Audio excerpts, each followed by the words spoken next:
Hi friends, welcome to our channel A2 tasty kitchen. ఈరోజు మనం చేయబోయే రెసిపీ గోరు చిక్కుడుగాయ, అదే చిన్న చిక్కుడుగాయ అంటారు.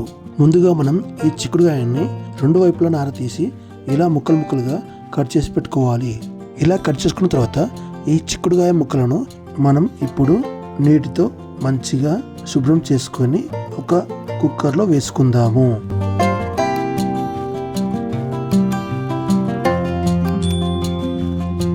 ఇలా కుక్కర్లో వేసుకున్న తర్వాత అవి మునిగే వరకు కాస్త నీళ్లు పోసుకొని అందులో కాస్తంత ఉప్పు వేసుకొని అలాగే కాస్తంత మంచి నూనె వేసుకుందాము. ఇప్పుడు కుక్కర్ మూత పెట్టేసి స్టవ్ పైన ఒక 2 విజిల్ వచ్చే వరకు ఇలా ఉడికించుకుందాము.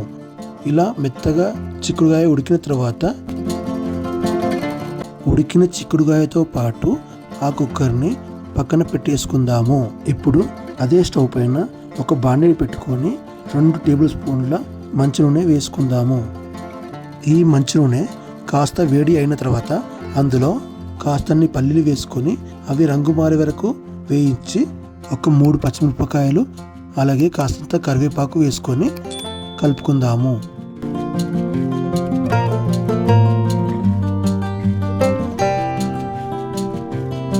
ఇవి మంచిగా వేగిన తర్వాత ఒక ఉల్లిపాయను తీసుకొని ముక్కలుగా చేసుకొని ఇందులో వేసుకుందాము. ఇలా వేసుకున్నాక ఇంకోసారి కలుపుకుందాము. ఇలా ఉల్లిపాయలు కూడా కాస్త వేగిన తర్వాత ఒక 2 టేబుల్ స్పూన్ల అల్లం వెల్లుల్లి పేస్ట్ వేసుకొని ఈ అల్లం వెల్లుల్లి పేస్ట్ పచ్చివాసన పోయేంత వరకు బాగా కలుపుకుందాము. ఇలా వేగిన తర్వాత అందులోనే ఒక 2 టమాటాలను ముక్కలుగా చేసుకొని వేసుకుందాము. వేసుకొని దీన్ని కూడా బాగా కలుపుకుందాము. ఇవి ఇలా మంచిగా వేగిన తర్వాత దీనిని పక్కన పెట్టేసుకొని చల్లబరుచుకోవాలి. ఇలా చల్లబరిన మిశ్రమాన్ని మిక్సీలో వేసుకొని అందులోనే కాస్తంత కొత్తిమీర వేసుకొని మెత్తగా మిక్సీ పట్టేసుకోవాలి. ఇలా మెత్తగా మిక్సీ పట్టుకున్న తర్వాత స్టవ్ వెలిగించుకొని దానిపైన ఒక పాత్రను పెట్టుకొని అందులో ఒక 2 టేబుల్ స్పూన్ల ఆయిల్ వేసుకుందాము. ఈ ఆయిల్ వేడి అయిన తర్వాత అందులో ఒక బిర్యానీ ఆకు, 1 టేబుల్ స్పూన్ జీలకర్ర అలాగే ఒక ఉల్లిపాయ ముక్కలను కట్ చేసుకుని అందులో వేసుకొని వేయించుకుందాము. ఇలా మంచిగా వేగిన తర్వాత ఇందులోనే ఒక 1/2 టేబుల్ స్పూన్ పసుపును వేసుకుందాము. వేసుకొని ఇంకోసారి కలుపుకుందాము.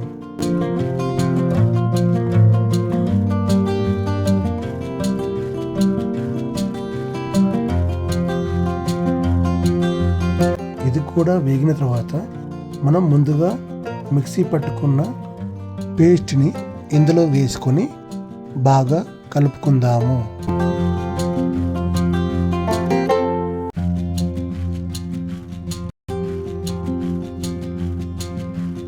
ఇలా కలుపుకొని అది కాస్త వేగిన తర్వాత అందులో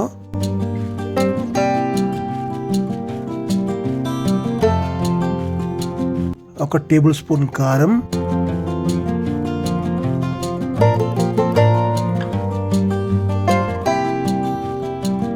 అలాగే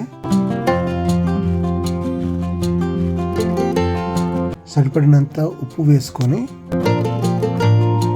ఇంకోసారి కలుపుకుందాము.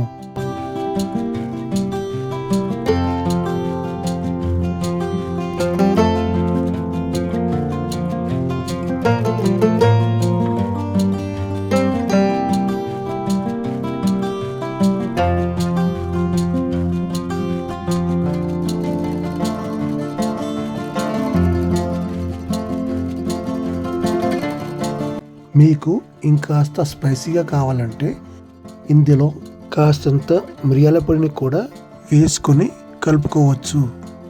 తర్వాత 1 టేబుల్ స్పూన్ ధనియాల పొడి అలాగే 1/2 టేబుల్ స్పూన్ గరం మసాలా వేసుకొని ఇంకోసారి కలుపుకుందాము.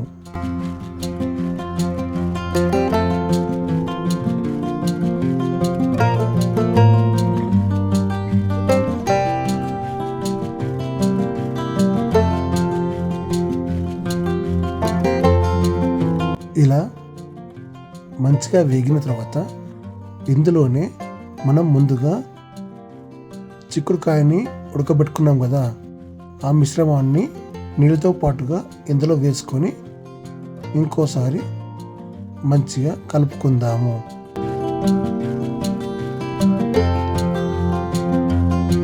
ఇలా కలుపుకున్న తర్వాత మూత పెట్టేసి మీడియం ఫ్లేమ్లోనే ఒక 5 నుండి 10 నిమిషాలు ఇంకోసారి ఉడకబెట్టుకుందాము. 10 నిమిషాల తర్వాత మనం మూత తీసి చూస్తే ఇలా బాగా మగ్గుతూ ఉంటుంది. దాంట్లోనే మనం కాస్తంత కొత్తిమీర వేసుకొని మూత పెట్టేసుకొని దించేసుకుంటే సరిపోతుంది. మనకు కావలసిన గోరు చిక్కుడుకాయ, అదే చిన్న చిక్కుడుకాయ కూర ready. Thank you for watching this video. మీరు ఇలాగే చేసుకుని దాని టేస్ట్ ఎలా వచ్చిందో రుచి చూసి కామెంట్ చేసి చెప్పండి. నెక్స్ట్ వీడియోలో మళ్ళీ కలుద్దాం. అంతవరకు బాయ్.